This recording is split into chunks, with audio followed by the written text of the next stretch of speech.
Clara believed in blueprints. Not just for buildings, but for life success. She believed that if you researched enough, planned meticulously, executed flawlessly, and worked harder than anyone else, well then success was simply the logical outcome, a mathematical certainty.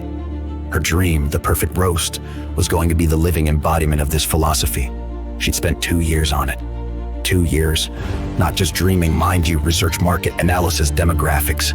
She knew the average daily foot traffic on every block of downtown, the precise caffeine habits of the 25-34 age group, the optimal bean-to-water ratio for a truly transcendent espresso. She'd sourced her beans from a tiny, ethical farm in Colombia, paid top dollar for the most ergonomic, gleaming espresso machine, and hired baristas who could latte art a unicorn if you asked them. Her business plan, bound in a sleek navy cover, was a work of art in itself. Every contingency, every potential hiccup accounted for. It's foolproof. Clara, her older brother, Marcus, had said flipping through the dense pages. Marcus, bless his heart, was more of a fly-by-the-seat-of-your-pants kind of guy. He ran a small, cheerfully chaotic vintage record store. You've thought of everything, and she had, or so she thought. The grand opening of the perfect roast was perfect. A line snaked out the door. The aroma of freshly ground coffee mingled with the excited chatter of customers. Clara, in her crisp apron, moved with a practiced grace, her heart swelling with a quiet, profound pride. This was it, the culmination of all her right choices. For 3 glorious months it hummed, a well-oiled machine. Regulars emerge, drawn by the quality, the ambiance, the sheer rightness of it all. Clara worked 18-hour days, but it wasn't work. It was living her blueprint. She was doing it. Then came the orange cones. They appeared overnight like a fungal bloom, stretching down the entire block. Major infrastructure upgrade, a sign declared, its bold letters mocking her meticulously chosen storefront. Expected duration, 18-24 months. 18 to 24 months. Clara felt the blood drain from her face. Her block, her perfect block. Now a construction zone, dust noise, jackhammers.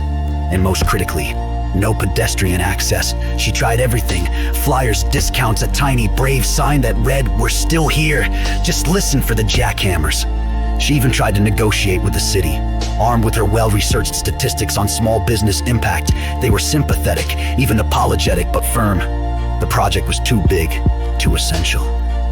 "It's just bad luck, Claire," Marcus said, finding her slumped over the counter one afternoon, staring blankly at an empty street. No one could have seen this coming. "Bad luck," she whispered, her voice hoarse. "I did everything right, Marcus. Every single thing. I had a contingency for a recession, for a power outage, for a locust plague. But not for this." Her voice cracked. "Not for them, just digging up the entire street for 2 years." The tension in the shop was palpable. The baristas, once so vibrant, now stood idly, polishing already gleaming surfaces. The beans, once so carefully sourced, sat in their airtight containers, slowly losing their freshness. The hum of the espresso machine was replaced by the deafening roar of heavy machinery. Clara fought. Oh, how she fought. She tried delivery services, but the online market was saturated. She tried pop-ups in other neighborhoods, but without her prime location, the perfect roast was just another coffee cart. Her meticulous planning, her unwavering dedication, her endless hours, they were all bouncing off an invisible, impenetrable wall. It was like trying to solve a puzzle with a piece missing, a piece that was literally the entire street outside her door. The conflict wasn't just external. It was tearing at her from the inside. Her blueprint, her infallible guide to success, had failed her. And if the blueprint was wrong, what did that say about her? She felt a deep, chilling sense of personal failure, a betrayal from the very principles she lived by. The day she put up the "For Lee's" sign, the chalk scrawling across the glass, felt like a physical defeat. She didn't cry. She just felt numb. The aroma of burnt sugar, a phantom scent from a distant failed baking attempt, seemed to fill her nostrils. This was worse. This was the failure of everything. Weeks bled into months. Clara retreated. She stopped answering calls, stopped checking emails. She just existed. Marcus, ever persistent, would show up with takeout, sitting quietly with her, not offering advice, just presence.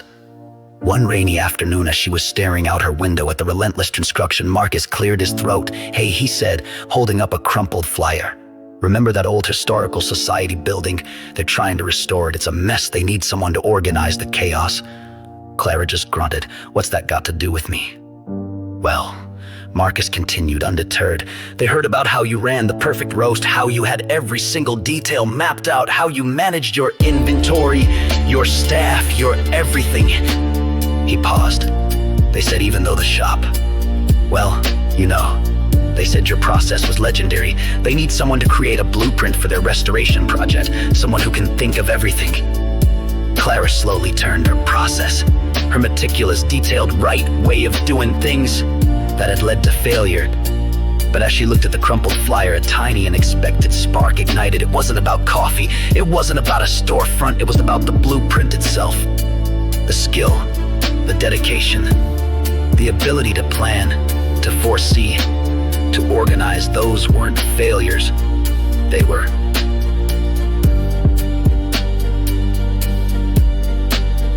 transferable.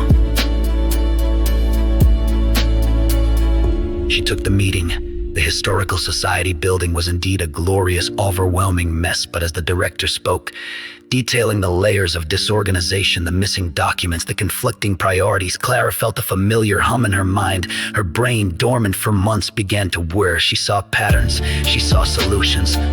She saw a blueprint. It was a different kind of success, less glamorous than a bustling coffee shop. Perhaps no aroma of roasted beans, no perfect latte art, but as she meticulously organized the restoration project, creating systems, tracking progress, anticipating problems, she found a deep, quiet satisfaction. She was still doing everything right. But this time, the right is leading to a different kind of triumph. Clara learned that blueprints aren't guaranteed life. Like a dizzy city street, and through unexpected pituous what the stills your home, the period that you build, the process you master, goals are wasted. Even money initial outcome isn't put your brand, sometimes doing everything right doesn't make the success you expected, but because success you may be fine than a priest or never even considered. And that you realized was a potent, for every mind.